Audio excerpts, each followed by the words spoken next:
What is up, everyone? Welcome to the Undialed podcast. Today we have a very special guest. So, very special guest, introduce yourself. Hi, I am very special guest number 1, and I am Sean Cardwell, a.k.a. the Grape Slushies, a.k.a. Grandpa Grapes, a.k.a. old guy still scootering. So it's actually funny. This is our third time attempting to do a podcast. Yeah. The very first time was you and Austin Spencer at the old house in Chandler, and then you came back like a week. Like now it's like 4 weeks ago, dude. Time's flying. Was it 4 weeks ago? It wasn't cold. Yikes. Now it's cold. Okay, so then 4 weeks ago, we tried to do it again, but we had some technical difficulties. So now we are back and... Third try. Do you remember what we talked about last time? Oh, we covered so much. So Will is my number 1 Vegas guy because he's wild. And yeah, if you like to have fun and you want to go to Vegas and Will's available, invite Will. I seem like a crazy guy, but Will's way crazier than me. I'm wild at Vegas. I love partying. Yeah. Besides that, I don't even know if we cover that. I just want to say, like, you and I, when we get together, we can just kind of go everywhere. Yep. We talked about art, creativity, scootering, social media, the like VR. What's it called? The metaverse. The metaverse. We did talk about the metaverse. And then we talked about both of our kind of starts in scootering, and then your big awakening in the scooter industry at Camp Woodward, and then when you took 2 awesome pictures of me and. You're a young guy, maybe like 16 at the time. Yeah. And you had a funny little joke. He's like, "Oh, Sean, camp director, look at the second best photo I ever took." And I got so salty about it. But the best photo I ever took was also of you. Yeah, but you said I got too salty, and I was like, "Oh yeah, second best? Okay, sure." And you did say that, and you did walk away. Yeah. But we all can grow as people, you know. Absolutely. I think that's a pretty good place to start, actually. I feel like Woodward is... I was actually talking with Hunter and Grant. A few Hunters. Well, now I know. Hunter Frost and Grant Lewis. I was talking to them yesterday on the podcast, and it was crazy because for them, Woodward is like the biggest resource. It's brought them so many of their friends. Same. It's brought them all their connections. And I was thinking, like, yeah, that's kind of the story with me too, and also the story with you.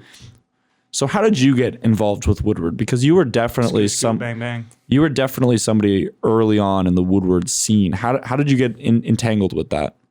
Just like with life, I heard it from someone else. Don't know who to credit, but luck isn't everything. It's like, I'll just pull it out of my butt. 80% preparedness and 20% luck. So you have to be prepared to take these opportunities. It doesn't mean you're expecting an opportunity, but you have to have the skill set, the mindset to take advantage of any opportunity presented to you. And if you have all that ready, but you don't get the opportunity, it doesn't happen. So charge of the game. Keep it pushing. Yeah, exactly. So with Woodward, there was the first ever Woodward, and I don't think I went. I either found out too late or didn't get hired. Like, it's a new guy. And, let's even rewind back. So we gave in our last podcast that will never be seen because it can't be heard. It could be seen. Yeah, it could be seen, but you won't hear it. We could try to do a voiceover on it. That'd be hilarious. Yeah. What if this was just the voiceover? Like it was plug this in. If it was the old podcast visuals, but it was the new podcast. No one's gonna watch it. I can make that happen. Let's pull out the old one when we're done. Not tonight. It's late already. And try to do a voiceover of our favorite parts. You did take the picture. Anyway, we gave mad props to the Funk Bros' mother. And Miss Kimberly Funk got us into Woodward because we weren't allowed before. And I want to say the first one was like 2011, maybe even 2010, maybe 2012. I don't know. I think it must have been 2011. I feel like 2022. That sounds right. Yeah. Yeah. I did it for a few years after that. But anyway, scooters weren't allowed then. Like, we were the new kids on the block. It was around then. There was a couple of companies. You get a TSI deck, because I had a TSI deck, and then maybe MGP, maybe the Lucky Penis deck around that time. But scooters weren't allowed at Woodward. So what she did was, okay, well, what if I rented out the camp Yeah. And then we all win. So she did that 3-4 times before Woodward took over, because we talked about, like, I think I even have an old shirt that says, like, Woodward hosted by Scooter Tees. Mm-hmm. And so that was her renting out the place and getting us in there. And it was just unreal, because at the time, since Scootering was so young, the biggest names in the sport were there to work. There was no such thing as a guest pro. Yeah. It was like me, our gold, I think maybe our Willie came as a guest pro. I don't think our Willie ever went. There's someone from Australia who came who didn't work, and we're like, wow. But like the Funk Bros, it's like Chris Hart, wasn't it? Chris Hart? Could be. Dude, I don't know. But it was literally anyone you saw on SR or on YouTube who was your idol in the sport was there working and part of the camp. She also had the amazing idea to give out the scooter wheel necklaces for, like, that was a good idea. That was amazing. So since the whole camp was filled, it was like 20 instructors and counselors all together, and each of these people who at the time were the big name pros or influencer in the game all gave kids a scooter wheel donated from Eagle from their blems, and they would just put like a little dinky gold chain on it. But then, like, we would all kind of get together and make sure we weren't picking the same kid. Sometimes it would happen, and it would just go from, hey, this kid had a hard time but persevered, to this kid's going places, and then everywhere in between. So I'm sure there's kids out there that still have those necklaces. I remember Dan Barrett gave me a necklace. You got a necklace? That was sick. That meant a lot, right? Yeah, that was real sick. Dan Barrett handed me this necklace at Woodward. I got 2 of them. I got one each time that I went, and yeah. I was a little networker back then, so if I didn't get one, I would have been offended. To be honest with you. You were in there schmoozing with all of them, especially the second time, because you knew what was at stake. I want that. It's gonna be mine. Like, I just got Sean, I took a sweet picture of you, and like I took the second best photo I've ever taken of you. Salty. But then from there, I did it before scooters were allowed over summer. I just kept rising through the ranks, and then eventually it was so big that I was Alex Stedman's assistant director, which just meant, like, okay, you also know all the kids here, and you have a scooter, run around and find the kids that didn't take their medication, or if there was an issue with bullying, stolen stuff, whatever. Alex and I would deal with it along with the Woodward staff. When it was time for summer and they needed someone to get away for 3 months, Alex couldn't get away from, at the time, KTR for 3 months. His position would be filled there, and he's like, I'm the top scooter coach. I like my gig, no stress, whatever. So he declined to take it. So then I was number 2. And yeah, I'm the shit. It's so cool how all of that came together, because I remember when you were just like the leader of that whole empire, and it really felt like at that time we were on the forefront of something really new and something really great. I mean, just scootering in that era. Yeah. Like right now you can go buy these parts, anything you want. I'm looking at the wall, like, you got Big White sold buff bars with BMX bars in it. Like, we all were on the forefront. If you had the original buff bars, if you had the hot glue wheels, like, you knew where it came from. And I feel like it's like also around that time, scooter pictures were so popular and they were so important because there was this extra level of modification that had to go into everyone's scooters, and everyone had like a little different way of tuning it. And it was like, I feel like there's this craftsmanship level within scootering that doesn't really exist anymore. No, like, which is like helping kids with scooters now. And I'm like, oh, okay, like, you lost your spacers, just go to the hardware store, break a bearing in half, then go to the skate store and get the little thin washers, fill them in. And they're just like, what? You just make it work. You have a goal. Here's the tools you have. Get it done. And just like, but can I just buy the thing that doesn't? Nope, apparently not. You lost it, kid. There's so many decks out there that just have the most specific spacing on the spacers, or even remember the attic decks that had like the angled spacers that were rough. That were if you lost that and no one had it, you were done. We need some more unification in scooter parts. You know what always impresses me is how there's so many things within scootering and within scooter parts that don't coordinate up with like even top brands, like they don't translate over. For example, it's like the distance between the bearing and the top of the fork on a fork is like an inconsistent size between all the brands. You mean the head tube length? Not the head tube length. It's like where the fork meets the deck and that space between where the bearing is, like just the height of the fork. It's like that. I've had some that I've had to file down either the deck or the legs of the fork. Yeah, and it's like, how can't we get that? Well, it's not even that. It's the geometry of the scooter gets messed up. So even if they like work together fine, it's. Oh, so you're saying you could have like, you don't have to file it or anything, but if you ride this fork, your scooter might be like this. It might be like a little bit angled or tipped. Yeah. And it's so interesting. I didn't even realize how much of an issue it was until I got sponsored by Tilt. And I saw the design process that Colin goes through to engineer the parts. And when he designs all the decks, it's like all of the measurements are lined up perfectly with the forks. With his forks. With his forks, specifically his forks. And then you could assume that like Aztec, for example, I'm sure Dom, like he has a similar fork. Has the exact same like system of putting together scooter parts in the computer. But those numbers don't exactly correlate.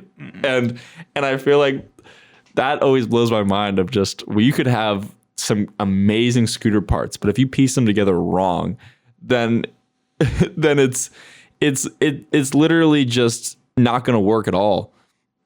I would say my biggest issue with it, there's two things. So compression and then how we measure deck length. Mm-hmm. So for compression, mini HIC only exists because of a fuck up.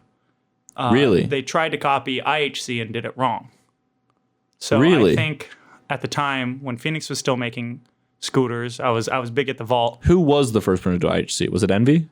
Ooh, I don't know. I'm gonna guess Envy, but Yo, Sean, can you move the mic just a little bit closer to you? Really? I sound so fucking loud.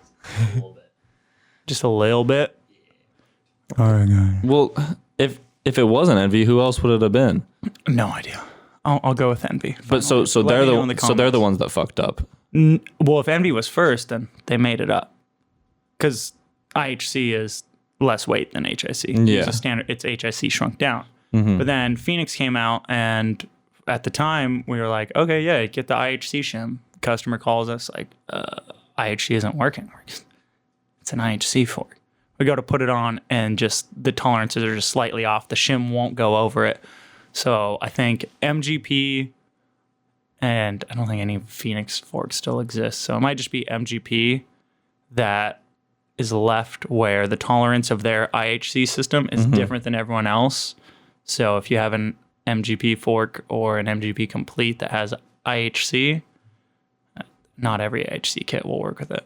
That's crazy. And then for deck length, we all measure deck length, the front of the extrusion to the back. But we don't account for how long the neck is. We don't account for the head tube space. So I tried to get it going at the Vault, but it's just there's so many pieces moving. I just wanted to do wheelbase. Like assume they're running a normal offset fork, axle to axle. Yeah. But that means we'd have to put in an axle on every deck, measure it, update it, and then if it's a hot deck, we're sold out of it in 3 months, and then just be constantly updating. But I do want to know what a wheelbase is because I'm running a 22 Max Peter Sprawl deck right now. And it feels, and it has a steeper head tube angle too, so it feels similar to some 23s I've ridden. But a kid might not buy it because like, oh, only the 22's in stock. I'm like, oh no, it feels very similar. You just whip faster, but you have more foot space than a 23 in a different brand. It's so many options. It's so confusing. I feel like I have the luxury of riding so many different scooters, and I feel like I can. Not anymore. I mean, I can just pick up anybody's scooter and just test it out. And no one's gonna say, "No, Willie, don't ride my scooter." Yeah. Like, oh, please do a tail whip. And people and like, it just blows me away. Like, oh, hold on, I just lost what I was gonna say. You have the option to ride so many scooters. Deck length. How different scooters feel? Yeah, it's just like I have the opportunity to ride so many different scooters, and it's like a 23 from North to Tilt to Aztec. It feels like a completely different length. Yeah. You'd be like, almost, you'd assume with skateboarding, it's like, oh, it's an 825. Yeah. It feels like an 825. Like, no. Then we got wheel width too. Like, scooters are so complicated. And the other fascinating thing too is just how they've constantly been ever changing. Like how long does a standard in deck size last? Like a Pretty Christmas short. season? I mean, I'm gonna the Proto 6 wide. I'm gonna ride one of those. Once I recover, I'm gonna ride one of those. But already people are like, 6 wide. That was like a year ago, bro. It really was, though. What are you on? You on the 6.6? I'm on the 6.5. 6.5. That's what Yeah. Phil did. Yeah. Do you want bigger? Because they're testing a 7, right? Are you testing it? Yeah. Colin has a 7, and I think Judy's on the 7, right? no, He's not. no, he's on Someone told 6.5. me it was. And Is I don't 6'5" know. enough? I feel like if anybody could ride it and make it look good, it would have to be a tall, lanky person like me. And I feel like if anyone's gonna suit the deck, it would be somebody like me. And I'm on the fence about it. And You think 6'5" is enough? I feel I thought 5'5" was enough. yeah. It's like I'm never going above, and I held off for a while. I think the Max Peters that I got like 8 months ago was my first 6. But That's funny. No, for me it was like I bet I could go to 7. I really bet I could go to 7, and I bet I would get used to it. But I feel like what's the prey? What's the wide prey? 6'7"? that one's 6.75. 6'7", I rode Alex Blom's scooter just flat when he was in town, and he's only on 110s, and he's like, "No, you want scraping fakie." I could feel it. Like at that, but I mean, he used to ride the 100 millimeters on the 5.5, so he's probably used to it. But He's used to not turning. But I'm used to the BMX background where when you're in fakie, you can just jelly it over there, and I just scrape and die on that. Like if you're on 6'6", please be on 120 or bigger. That's what I've been saying. Yeah. I don't get how Are people. you wide wheels till death? Oh yeah. I flopped back once. No. Nice. No. Yeah. It doesn't make rational sense to me to ride skinny wheels. For anybody to ride skinny wheels, it's like, and here's What my if you're logic. on a 6? And here's my logic behind it. Road bikes have skinny tires. Yeah. BMX bike have fat tires. But that's also changed over the years. Kind of. I was a BMXer. I bought a tire once that didn't fit the back end of my frame. I was like, oh, Was it too fat? too fat. Yeah, see? Yeah.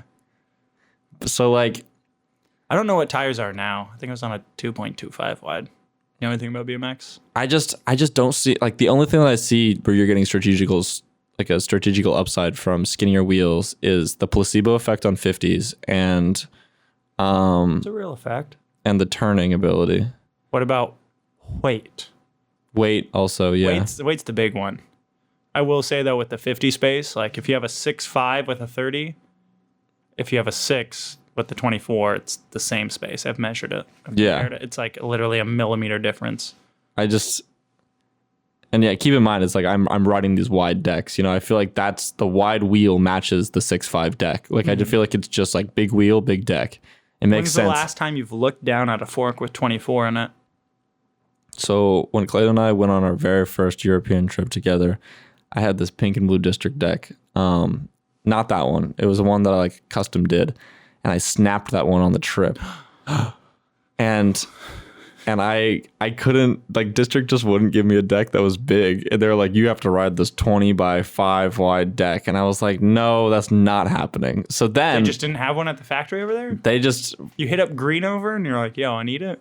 yeah, well, they gave me a sample, but they were all out of samples. And you have to remember at the time, like 5 wide decks were like rare. You know what I mean? Like 465 was What year are we talking? This was 2016. Okay, yeah. Hey, that's quick. It was 2017.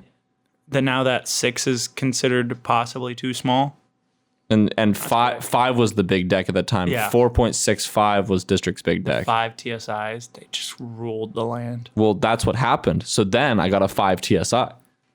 Boom, bada bing. See that yellow guy right there? Mm-hmm. I got that. The Paramount. Yeah. I got the Paramount when I was in Denmark because it was the only deck that was my size. And because of the way that the extrusion is made on the Paramount decks, you couldn't fit 30 wide wheels. Like you just couldn't. So I was forced to ride 115s by 24s, these like really sick Eagle wheels because I was on Eagle at the time. And like my scooter looks sick. I'm not gonna lie, my scooter looks sick, but I did not there was no part of me that was like, I want to permanently ride skinny wheels. Like, Yeah. no. But also, I feel like I have this weird attachment to fat wheels because when I got on district, Because you're used to looking down normally, and it's so skinny down there. So now when you look down when you're on a scooter and it's fat, you're like, that's me. Yeah, that's me. That's what it is. no, I feel like I got kind of oversaturated by being on district and Eagle right at the forefront of the Radix movement. And when that Radix thing was happening, it was kind of the first time I started to like really go down to San Diego and Southern California and hang out with Cam Ward like extensively. And I got to see the original batch of wheels that they're actually like right here, or a couple of them. Not the tie-dye ones, right? No. There's Because I know where Cam, they at? when the Radix were coming out, I was gung-ho on him, and he was too. Yeah, I don't know. They're somewhere. But basically, they had all these sizes, all these strange sizes. They had 100. They had 100 by 30, which was very odd looking. 100 by 30. They tested that out? Yeah, well, I'll tell you all the sizes. They had 100 by 30. Then they had 110 by 30, 110 by 28, and 110 by 32. No one's really gone to the 32 before. I don't think it's necessary. And then they had the 115s, 28 millimeters, 30 millimeters, and the 32 millimeters. And basically, Did you try the 32s? I never tried them, but I held them and looked at them. And basically, what it was just this box that got shipped to the what was the name of the Eastward warehouse? Remember Eastward Distribution? It was shipped to the Eastward, and it was just full of just miscellaneous wheels of just wide ones. And it was the rule was kind of like, yeah, just kind of like make it work. You know, it's like pick out two and make it work. Yeah, Doesn't fit our fork with the 32, but good luck. yeah, just like if Do you think kids today know where Eagle came from? no, No? I don't think kids today know what Eagle is. I think Maybe they do. no, Like, Eagle still is about. yeah. Sounds a little bummed at that. I like Proto wheels. no Eagle is really sick to me. I love Eagle. It was one of my first sponsors. I don't know. I just feel like their social media presence is kind of strange. Do you care to elaborate, or you want to leave it at that? I just feel like so the owner of Eagle, Marcel, I've always had a good relationship with Marcel, to be honest with you. I think he's a really kind of smart guy. And I know people in the scootering world have had a very bad experience with him, and I've heard multiple.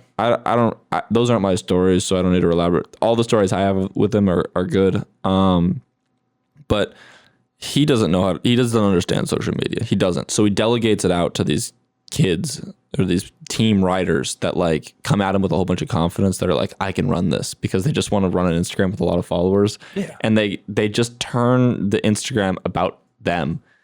And Can I check? yeah, go look at it. You'll just see you'll just see every other post is like one particular rider. And it always kind of changes, but it's just like this weird strategy.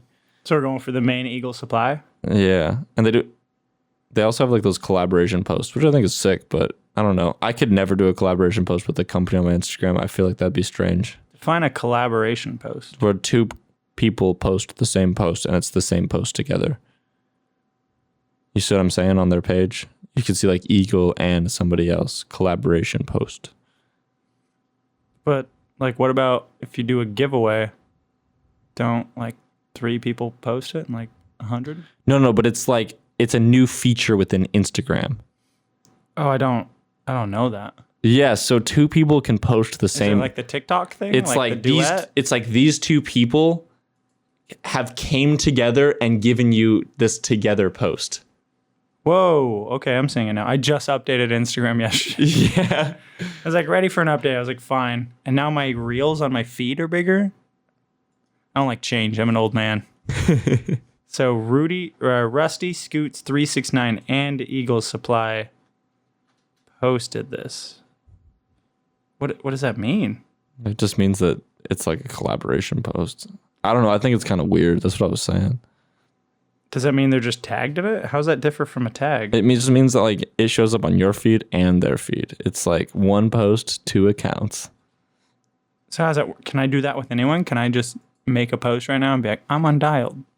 And you have to approve it. yeah, I'd have to approve it, but yeah. Where do you see that? Branson sent me one the other day because I filmed a clip from a while ago, and I was then like, he clicked collab, and then yeah, and then I got the notification for it, and I was like, Where do you see the notification? I want to see if any kids have. It just comes up in your your heart thing, like it would just. Do you still have notifications turned on? I have it so that when you go in the app, like it'll just update, but not like push notifications. Okay, thank God. No. Those have been off for like 6 years now. If you DM me and I don't respond I hit some tonight that were 4 weeks old. There's a lot of DMs in there. Sorry. True. But yeah, no, Eagle's sick. But yeah, going back to it, that was the one. That was, I feel like, why I got so polarized about wide wheels, was just having that opportunity to be on Eagle at that time, and just a pioneer, and just seeing the enthusiasm behind all of the riders' eyes about this new like game-changing product. I feel like I really got like an emotional attachment to it. We were more transitioned back then. Yeah. Like now today, there's a lot of street is just as big as transition, but back then it was mostly to park riding, I would think. So, but I think 30 wide belongs in the street. I think. Because what's the advantage in the street? What's the advantage in the street? I feel like you just get an overall advantage. Like I feel like you just have more control with the wide wheels especially when you're turning in manuals. I feel like for a really technical street rider, like somebody that likes to do a lot of spins and manuals, I feel like having that more flattened dome shape to the urethane, having the wider corners, I think that allows them more area to have a balance point. And I also feel like because the urethane the bonding surface of the urethane is wider than it is tall, you just dehub a lot less. It's a more durable wheel. It's likely to chunk less because it has a lot more glue. That's a good one. I didn't think about that one. Yeah. When you're riding in a perfectly straight line, I don't think you gain any advantage at all.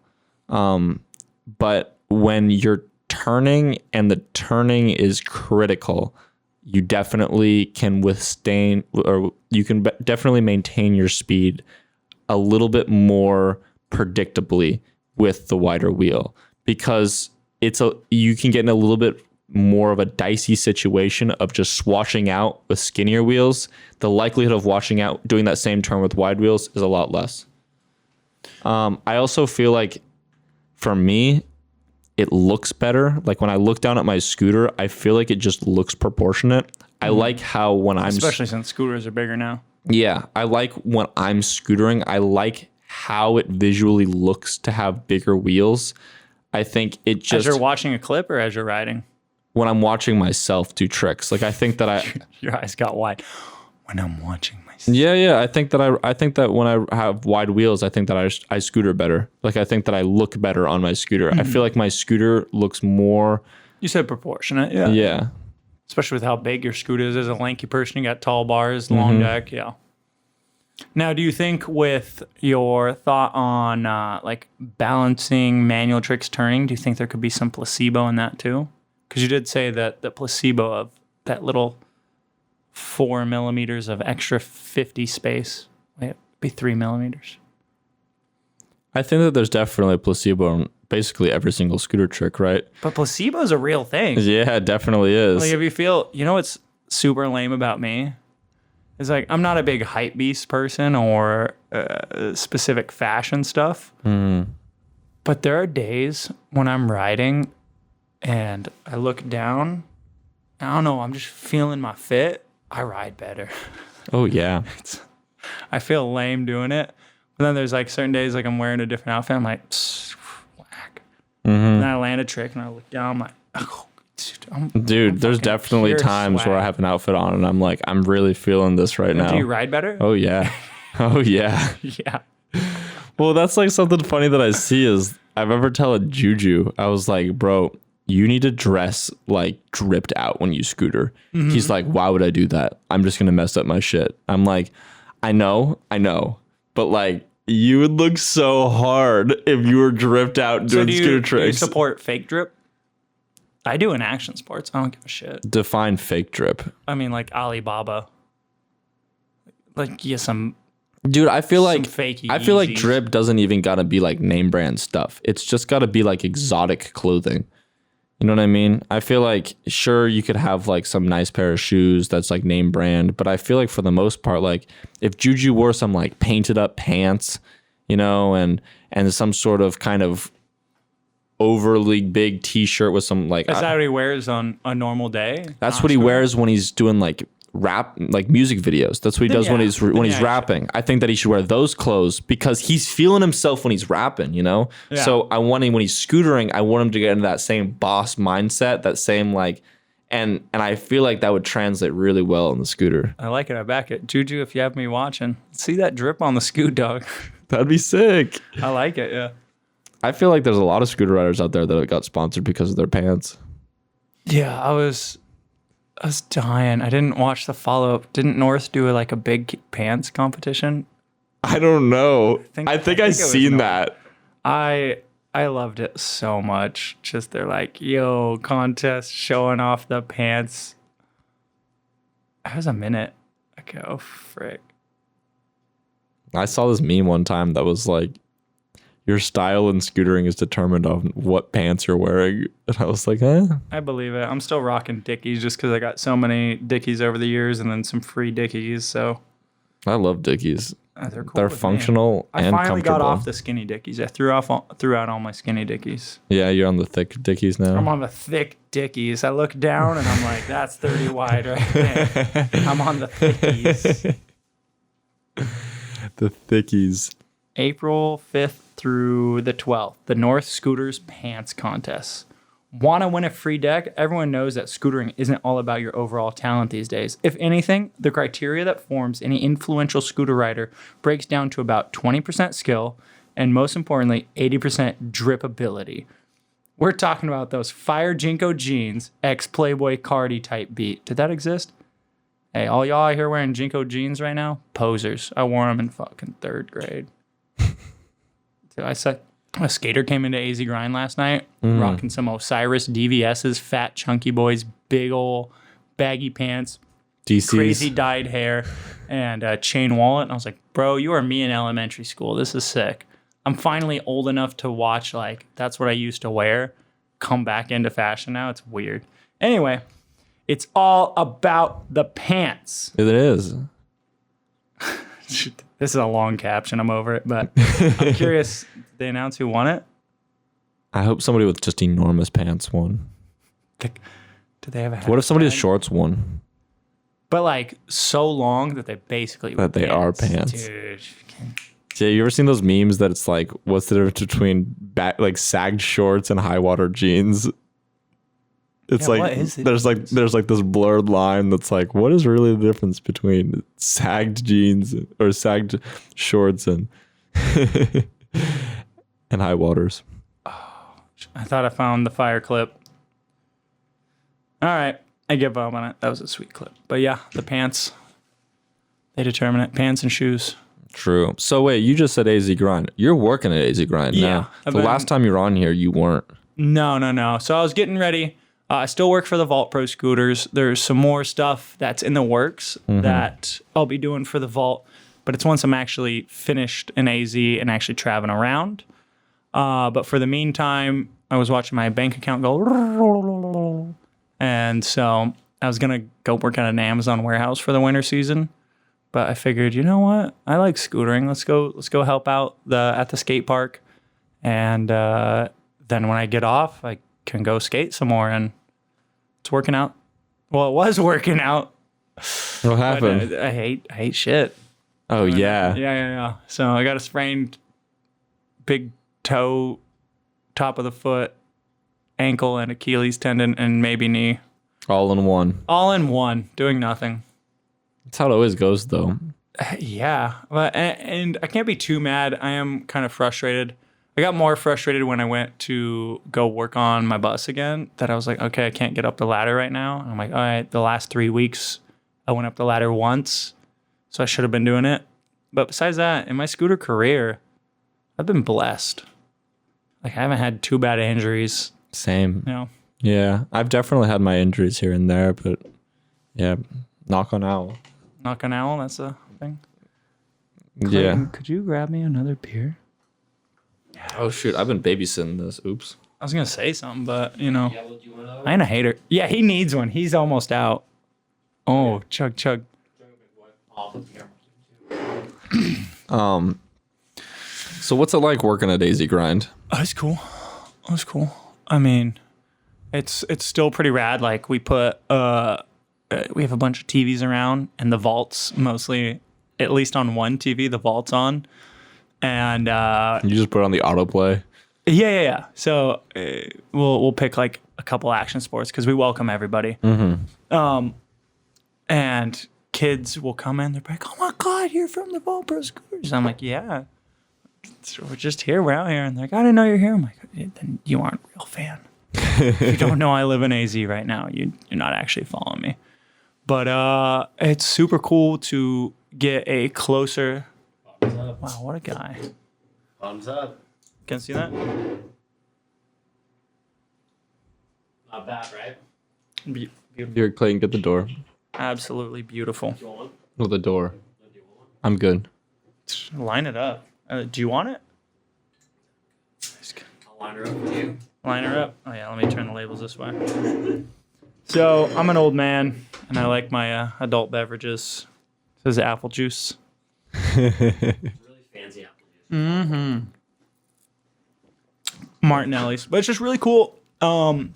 Like being back in Arizona is rad because if they don't know, I grew up here, a founder of the scooter scene, but also not very influential at first because I grew up no internet, anything like that. I got on SR when I think I was a junior in high school, and joined up with ASC, Alex Stedman, Charles Doyd, Shelby Grimness shooting the photos. What was it like linking up with them for the first time? I think for the first time they came to Freestone and I was fucking cranking out these turndowns with 16 wide bars, and everyone's like, "Oh my God, you're so fucking clicked with those."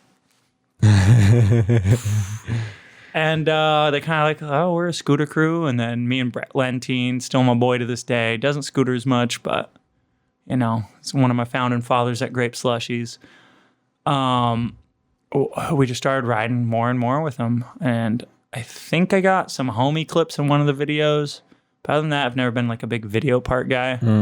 I'd like to, but it's just cool just going to places. And at the time, we were banned from Freestone.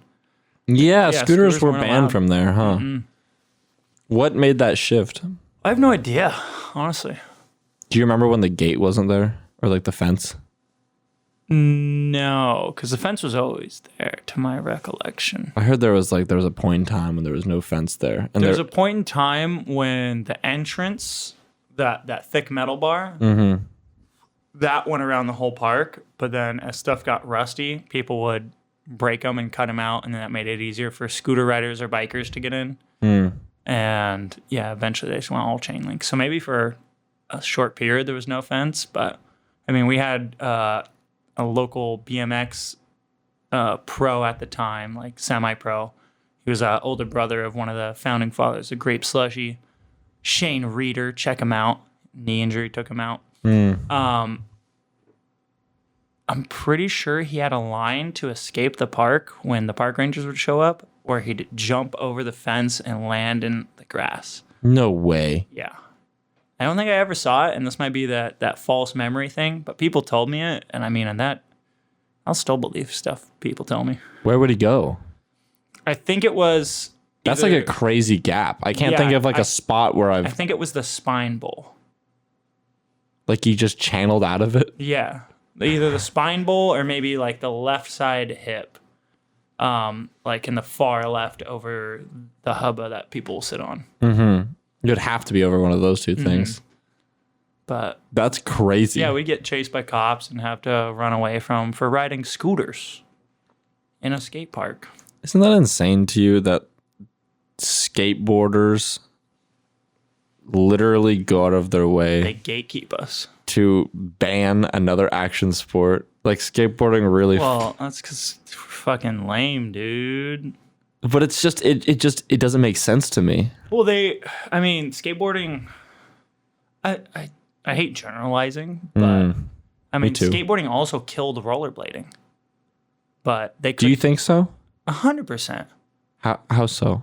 I mean, just everything they put out in the industry, and skateboarding's been cool for what, like, at this point, 40 years. Mm-hmm. And so they've been, even just culture now, everyone will make fun of the girl who's never stepped on a skateboard wearing a Thrasher, but that's still considered streetwear, and a very popular streetwear. But if everyone in that, the real thing of skateboarding says rollerblading is lame, then that trickles through to the streetwear people, and like, yeah, rollerblading is lame. But I remember growing up, I mean, you still hear it very rarely, but it's like, oh, what's the first thing you have to tell your parents if you're a rollerblader? Oh, I'm gay, whatever the joke is. Mm-hmm. It was the hardest thing about rollerblading. That's what it is, telling your parents you're gay. And I mean, you can do that for anything. But back then, they controlled most of the action sports media in concrete circles. So they killed rollerblading 100%. But I always thought rollerblading just ran out of tricks. fucking, have you watched them rollerblade? No, I know I have, but I feel like it just got to the Shout out to the homie at Freestone, Ray. He's still riding. I feel like they literally got to the point where no one wanted to start rollerblading because the level was just so death defying. But I mean, people still do that in skating. Yeah, but to I be feel a pro skater now, you have to be insane. that's true. Yeah. Luckily, I still have my clout left over from when it was easy to be a pro scooter rider. So I'm just hanging on. I just got the personality. The level of scootering recently It's fucked. it's crazy. But wait, one more thing is that skating couldn't kill scootering because of the internet. Well, scootering started because of the adamant about internet.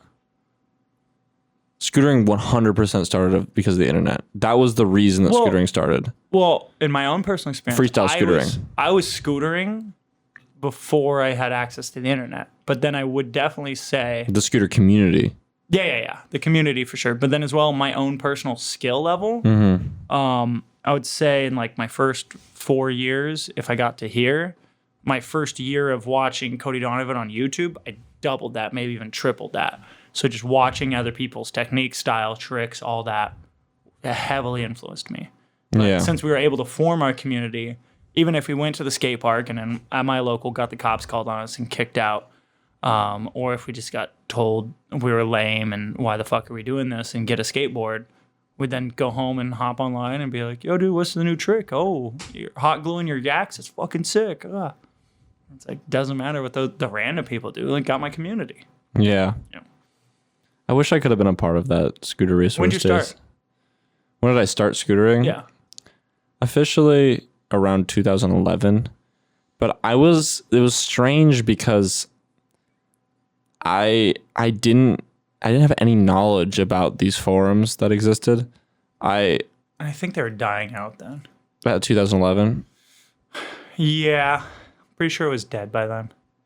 Okay, yeah, no, Or getting close to it. I feel like for me it was like what I felt like was my community was the constant flow of random YouTube videos that were just present on the scene from random people. When did Instagram come out? Instagram came out I think in 2013, 2012. Yeah. Yeah. And videos were only 15 seconds at the time, or might not even be on. Well, videos is its own thing. They've evolved so much. The very first videos on Instagram, you had to record as a single clip within the app. Really? Yeah. She. And then they had it so you could do like breaks in it. So that way it was kind of like a Vine. I still have a clip on my feed where we missed half of it. Like you'd see half of a land of a trick and then start of another trick, and we're like, sorry, you gave it a shot. But then like you earlier anti-filmed it. You said something about how influential photography was in scootering, and now I don't feel that as much. Like I do miss, like, of course there's a SR showing off. Well, your I new feel photo. like that it's just a medium that isn't appreciated and it isn't as marketable as it once was, because I feel like between Print was 2012, still king. yeah, between 12 and 16, that was when I was really shooting the majority of my photos. I feel like the scooter magazines were seen as a legitimate source of information. Like if I had a scooter magazine on me at school, it wasn't like, why don't you just download it? You know, like that we weren't there yet. And it was an efficient way to market scootering, was through a magazine. But also it allowed for photographers to actually put money behind their photos because the magazines would buy them. And I feel like scooter photos now are still really important, but I feel like they have to be for something in a digital media. And I feel like video is just, in a way, You can't help it. It's a moving picture. In so many ways, it's more effective. Yeah. And photos are so situational, and I feel like photos really work now with like product photos, like, or just like physical things that need to get printed. Mm-hmm. But yeah, I feel like for all digital stuff now, why would you put a photo if you have a video? Yeah. Have you shot any action sports photos recently? Like behind the lens? Yeah. So the last time that I really shot some photos for something was when me, Clayton, and Chris Ferris did these ads for Puma, and we shot. Have those seen the light of day yet? Yeah, we all post them on our Instagrams, and that was a really fun experience. I really love shooting scooter photos still. I love it. It's fun, but I feel like I can put them to good use. I'm really artistic. I can like make them into cool collages, but I don't see how I could. Like, I'm not going to tell some kid to like, all right, you should really perfect your photography scooter game, because it's going to lead you to like a career. All these opportunities And it's like, there was this brief blip in scootering history where that was true. And luckily I took advantage of it when I did. That's that 80% preparedness, 20% luck. Yeah, for real. Yeah. And then we talked about last time, how you took advantage of that was you saw some kid with a Scooter Farm sticker and took some photos of them, then went to Woodward and we're like, hey, I'll take pictures of your riders. So that was how I got onto Scooter Farm. I'm gonna explain that really quick. That's like your big explosion onto the scene, because from there you're taking all the photos for Scooter Farm. Hey, you take it.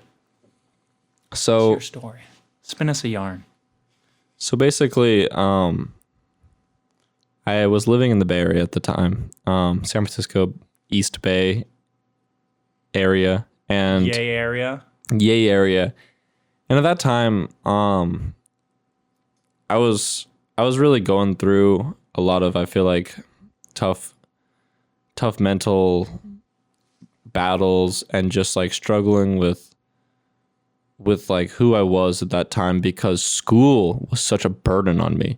Like, I was just so bad at school that I was really just down on my luck, and I felt like I wasn't good at anything. And even though I like loved scootering, I was never like a good rider at the skate park relative to Jake Sorensen at the time. Oh, you rode with him? Yeah. The one-up king. And it was like, I just felt like, I don't know, I just didn't have much self-confidence until I took a photography class in high school. And for whatever reason, I just clicked with photography. The shutter clicked. And basically over that year, I had the opportunity of transforming myself from very amateur photographer into top scooter photographer. And that was really cool, because it gave me a lot of self-confidence, and I feel like it really gave me the fire that led me on the trail to where I am now. But it was actually really cool, because a lot of that happened at Woodward. There was one day I was at my local skate park, actually not at Woodward yet, but I was at my local skate park, and there was this kid that came in, and he was from San Diego, and he was just up in the Bay Area to like visit family or something. And he was riding, and he had these whack stickers on his helmet, like so dumb stickers. And I was like, what are those stickers on his helmet? and I was read it, and I was Puts like, a chicken on a scooter. Scooter Farm. What is Scooter Farm? You know, and I was just like, I don't know what this Oh, is. they're farming scooters. Yeah, like this is dumb. And I remember this now. This was the beginning of winter break because I went to San Diego for SD something. I think it was SD 10 or 9 or 8. One of them. One of them. And I remember that I actually like I saw the Scooter Farm tent, but I didn't communicate with them. I was just like, oh, that's like the thing, that's the sticker. But I remember like when I saw that, I made like a mental note of it because I was like, oh, this is like a new scooter shop. Legit. Yeah. And it's also in San Diego, so therefore it's even more legit because San Diego is the mecca of scootering. And so February camp's coming up for Woodward, and I'm like, all right, I need to really make a name for myself for this camp. This is a place to do it. So I hit up the Scooter Farm, and I'm like, I have an offer for you. I'm going to shoot photos of your whole team. And in exchange, you send me the brand new Blue River Glides. Yeah. And so, or they were Rapids, or they were Glides. They're glides. And so I went to Woodward. I met the whole Scooter Farm team, there was very little people on it at the time. It was like Elliot Arnold, Vincent Kurjana, Matteo Larson, Derek Marr, this kid named Jasper, and there was like a couple other kids, but they don't scooter anymore. And I got to know them really well. And the cool thing was I really killed the photography game. I killed it so good. I shot some sick photos. And then when I called Nick at the time, the Scooter Farm owner, I was like, hey, Nick, like, Did you see him? did you see him? And he's like, dude, we love the photos. In fact, we want you as our team photographer. You're sponsored. Congratulations. Were you still at Woodward or no? No, I was home, and I was like, yes. So then they sent me a package. I got my package, and then from there, my photography got me on Eagle, and it got me on District. I worked my way up through the ranks of District to become actually a pro rider, and then I got on Tilt as a pro rider. So it was like this funny entry into scootering was just photography. Photography, yeah. Yeah. I would say though, if someone is interested in photography, there's still one magazine out there that comes out. There's a couple of them times a year, printed in the thousands. The zine. The Vault Zine. Yeah. So if you have some good photos, email them over to the Vault. Why does the Vault still do the zine? Well, the owner just thought it was something that was lacking. Like they also liked the zine.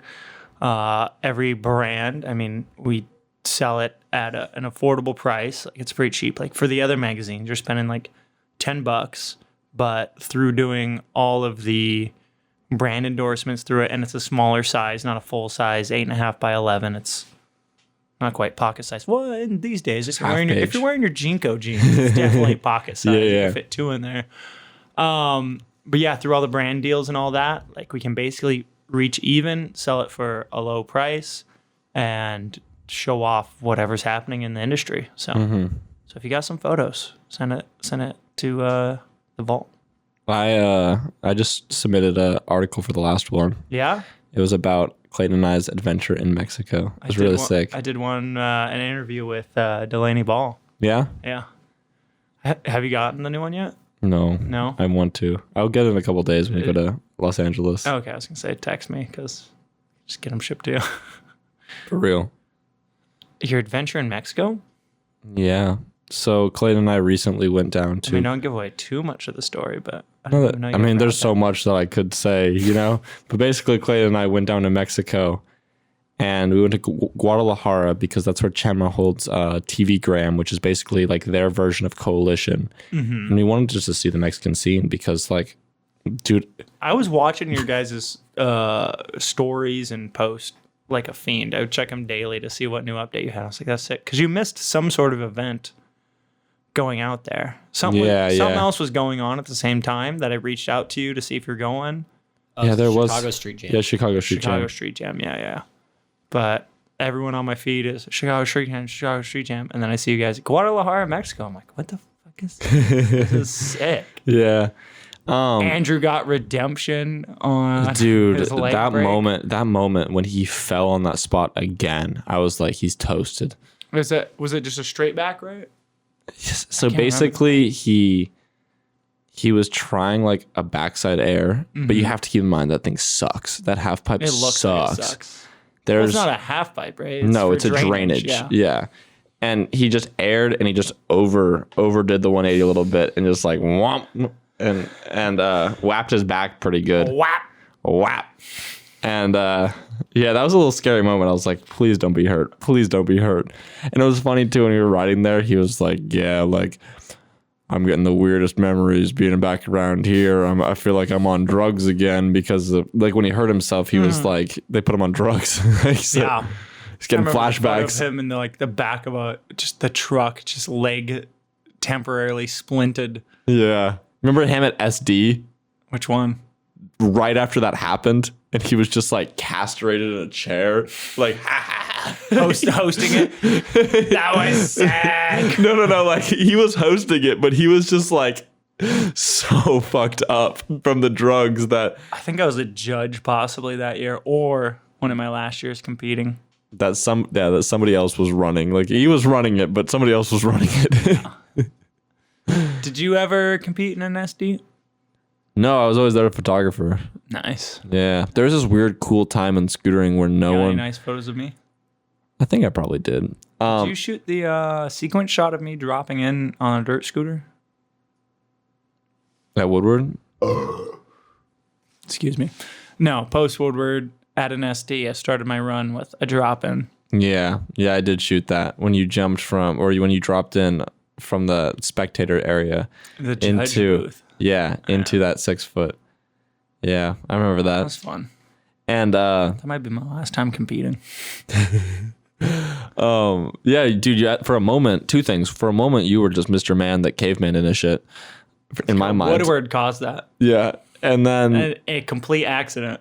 And then there's this weird time in scootering as well where like no one could post Instagram videos to their Instagram. Like it just wasn't an update. So no one wanted their runs filmed except by like Aaron Hill for like the recap video. Double it. And then that allowed me this golden opportunity to be like, all right, I'm shooting the whole event. I'm shooting photos of the whole event. And then I'm going to the companies afterwards and being like, hey, I shot this. got these photos. So did Andrew pay you to go shoot, or you were just like, No. hey, I wanna shoot stuff? I just did it. Yeah. I just went in there and Take I your just opportunities, kid. and I just ran game. Because why not? I balled up. What are they going to do? Hey, kid, don't take photos. And then once I'm gone, they can't tell me not to sell them. Yeah. Andrew's gonna text you right now. I hope.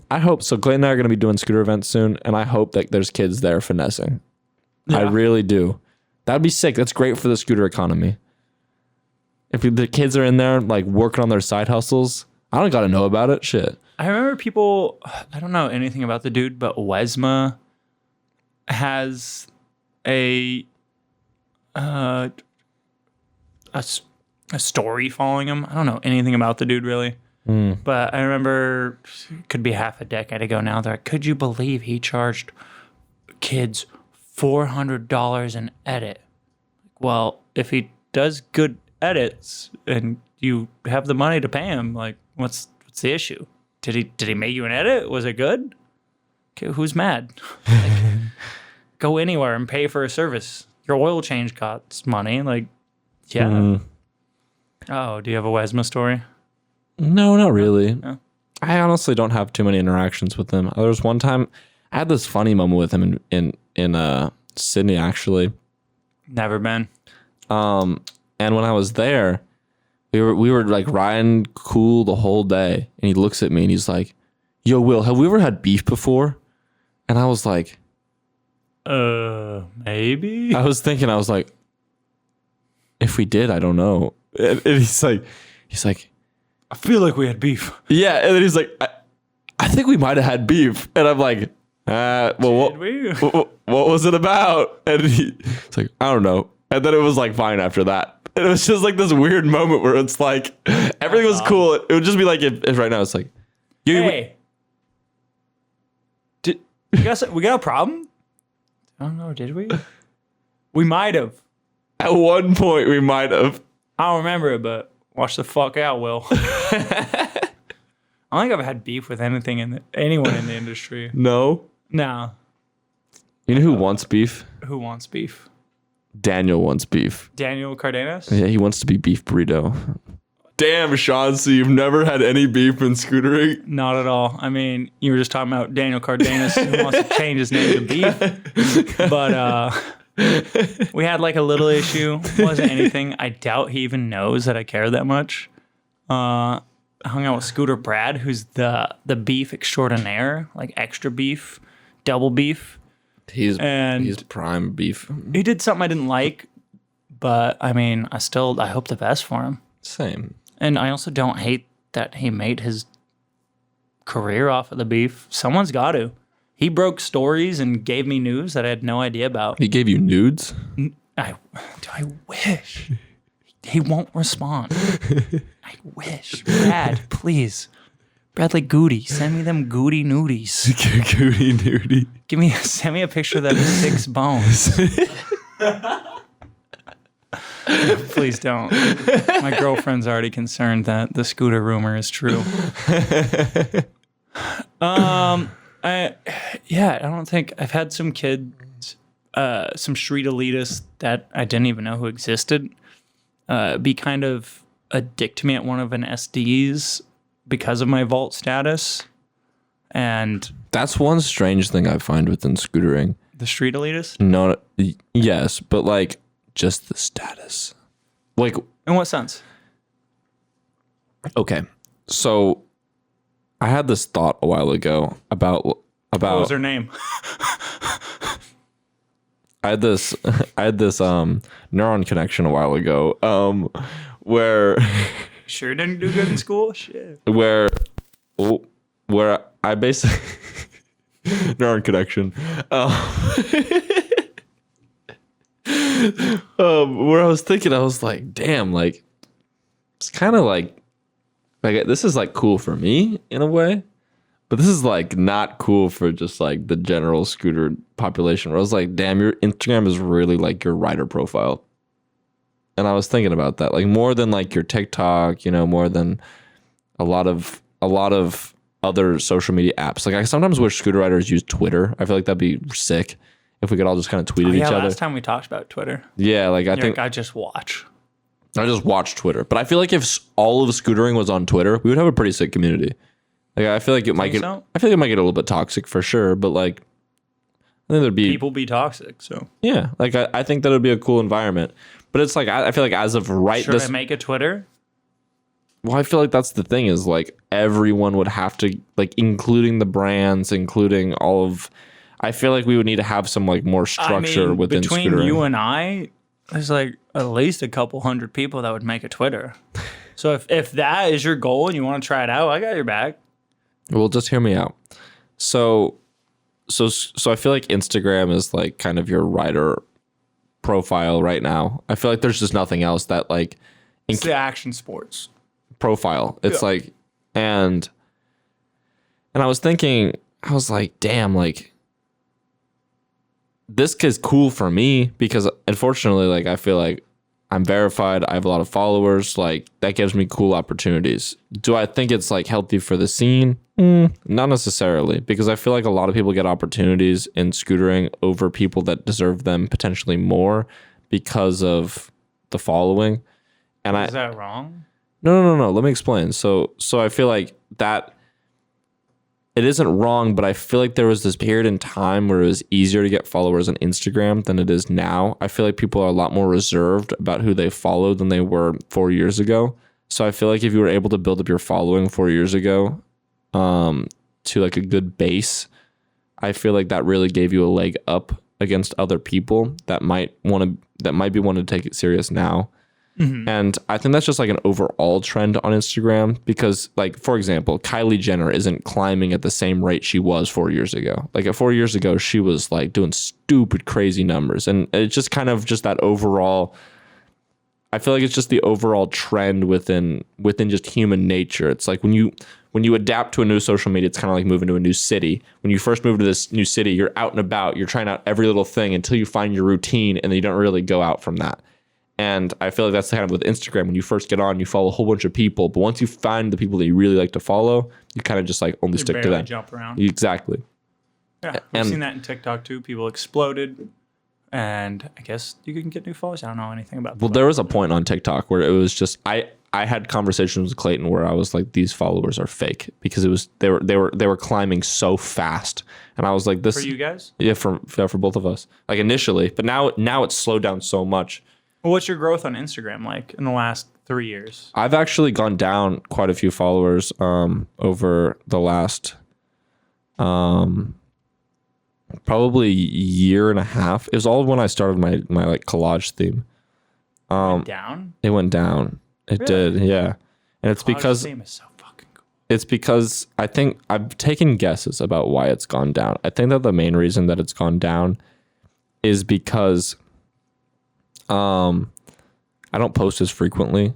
And when I do post, sure, I try to make my post flashy in the thumbnail, but you could always make a post more flashy if you don't have to attach it to something that's above, to the diagonal of it, to the side of it, to the down diagonal of it. I don't. And it's I'm blown away that you did bad in school because I still don't know how you did that. Do that. so yeah, I've definitely lost a little bit of followers, but my logic behind it, my idea behind it is I'm trying to appeal my Instagram to, I would say, specific people. Like I don't care about like who I feel like I seek validation from is like people that I admire. And I feel like the people that I admire aren't easily impressed by social media followers. They're not even easily impressed by like a verified check mark. They're impressed by somebody's portfolio. And I feel like if I was like, I have the following, I have the check mark. It's like, what do I need now? I need the best portfolio ever. And it's like, how do I do that in a way that will immediately grab your attention and suck you in to look at my content in a different way that you would look at somebody else's content. And that was like my manifestation of it, or my like interpretation of it. Had you seen anyone else do that type of layout before? So I've seen plenty of people. Do like the quad, the Yeah, they do the triple or the six. But normally I see that and they deleted their entire Instagram and then it's 6 to promote one thing, like a big artist or something. So basically, here's the thing: it's like that's really easy to do. That's just an app. Yeah. And people ask me a lot of the times for tutorials about for me to make a tutorial on how to do it. And I've thought, I was like, I couldn't make a video because every time I go at it, it's kind of like I go at it with a new strategy because it's never consistent. And basically the strategy that, like the reason that the way that I try to make it, I have a couple rules that I follow. Like I want every single post on my feed to be an individually, like if you just took that square and you saw just that square, I need it to be an entertaining piece of content. Yeah. It needs to be also a piece of content that relates to what is actually within that capsule of content, whether it's an Instagram video. If it is an Instagram video, there needs to be a picture of me from that video scootering, artisized and like integrated into school was a struggle, right? Artisized. Yeah. artisized and so basically it's how can I link all of these posts together while also making each one entertaining. And I see a lot of people try to do what I'm doing, but they'll make, suppose we have 9 posts, a big square, they'll make, the good ones will make 7 out of the 9 posts entertaining. But usually they'll make like 2 out of the 9 posts entertaining, right? It'll be like their face, one of their eye is probably like the coolest one. And then the one of like the corner of their chin is like, come on, that's not even a post. Like there's no comments. Is it within action sports that you're seeing this or? No, just all over Instagram. Okay. Yeah.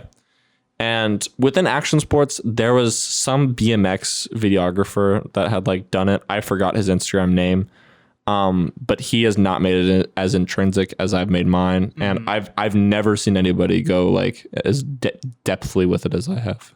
Yeah, I also would like to see you maybe for, I know you took a kind of hiatus from Instagram. Yeah. And you posted again. I didn't even realize until you're like, hey, I've been gone for a while. I was like, oh, he has been. Yeah. That's funny. No one else's feed will I actually seek out. Like for an actual feed of going to their profile and looking at it, I mean, also Devin Sadlowski, he has a fun feed where But it's hard to find anything on his feed because the pictures are just colors, and that's sick. You've taken notes. Okay. It looks cool. It's a cool pattern, but like, what does blue mean? Is this? Well, I also think Instagram that works because most posts I just scroll to see it. Yeah. Unless I'm thinking of Will, then I will actually search out Will. Otherwise, I just see it and go to it. But then if I do go to Devin's page, it's just interesting, Yeah, it is. which is cool. And I can't think of anyone else who has a feed that is regularly, the feed is thought of as being part of the art between you and Devin. So if you're seeing outside of Scootering, that's pretty cool. I'd be interested. Besides, like I said before, with the like artists will do a release. Yeah. Have you ever deleted your whole Instagram feed? Never deleted a post. Yeah. I've seen a couple of people do that. I'm like, I'm bummed. I liked your clip from this thing and I want to show it. I've literally never deleted a post. I have like this rule. I've always followed it. Like, I'm not scared of my post flopping. If my posts flop, it's because my content sucked and I need to learn from it. And Have you posted anything and you're like, this, I fucking nailed it. They're going to love this. And just, oh, absolutely. Yeah. And then it's the opposite of two. Oh, here's some bullshit I'm posting out. And then it blows up. Yeah. Damn it. Fuck. tried harder. No, it's Maybe just that's like, part of it. it's like, why did that one go? Come on. And I put so much effort into the other one. Mm-hmm. I think also with Instagram's, you were saying your followers are slowly dropping. I don't put nearly as much effort into my social media as you, and I can't get any growth. I've sunk a little bit, but I mean, my numbers are different. So my little sink might be similar to your 1,000 sink, whatever it may be. But I think from when I gained the following, like you're saying with the early days of Kylie Jenner doing it, I think a lot of those people might not scooter anymore. Yeah. Or they're just dead accounts. TikTok's the new thing. Well, sometimes I'll be looking at my feed, or I'll just come across like somebody I'm following, and I'm like, damn, I haven't seen their post in like years. And like, how long have I just been like following this person, but like kind of ghost following them, you know? Mm-hmm. And then I feel like that's probably how I am for a lot of people. You know, they still know who I am. They still like, I'm just being ghost followed. Seeking it out. Yeah. How many people do you follow? Like 800 something. 800. I got over 1,000. And in the last year, I was like, I just want to keep it at max 1,000. So every once in a while, every few months when I realize it, I'll just go through my following feed and just click through random ones. And if they don't still scooter, or I don't remember how I know them, or they aren't doing some cool artistic or sports thing, just like unfollow. So if you get unfollowed, just go post more scooter stuff. Or art stuff. Yeah. I don't know. That's a struggle for me. As long as you're doing something. But hell yeah. I think I'm going to wrap it up right here. How long we do? Hour 17. Hour 17? That's all right. What did we hit last time, too? No, like an hour and 30, I think. Hour 30? Hour 30. But hey, thank you so much for tuning in, people. Thank you for listening to me and Sean talk. Yeah, it must be a struggle. But anyway, guys, have a beautiful rest of your day, and I'll see you soon.